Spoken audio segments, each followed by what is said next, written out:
அன்பர்களே, பிரகலாதனின் தந்தையான இரணிய கசுபுவின் சகோதரி ஹோலிகா. அவள் தீக்குள் நுழைந்தாலும் சுடாதபடியான போர்வை ஒன்றை பெற்றிருந்தாள். இரணியனின் மகன் பிரகலாதன் தன் தந்தையை வணங்க மறுத்து திருமாலை வணங்கி வந்தான். கோபமடைந்த இரணிய கசிபு தன் சகோதரியிடம் பிரகலாதனுடன் தீக்குள் நுழையும்படி சொன்னான், நெருப்புக்குள் புகச் சொன்னான். கலங்காத பிரகலாதன் நாராயண நாமத்தை உச்சரித்தான். அப்போது ஹோலிகா மீது இருந்த போர்வை விலகி பிரகலாத் மேல் விழுந்தது. பிரகலாதன் தப்பினான். ஹோலிகா சாம்பலானாள். ஹோலிகாவின் மரணத்தை மக்கள் கொண்டாடினர். அவளது பெயரால் இந்த விழா ஹோலி பண்டிகை என ஒரு வரலாறு.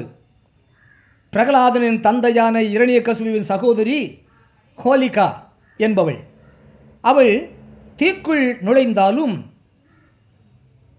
சுடாதபடியான போர்வை ஒன்றை பெற்றிருந்தாள். இரணியனின் மகன் பிரகலாதன் தன் தந்தையை வணங்க மறுத்து திருமாலை வணங்கி வந்தான். கோபமடைந்த இரணியகசிபு தன் சகோதரியிடம் சொல்லி பிரகலாதனுடன் நெருப்புக்குள் புகச் சொன்னான்.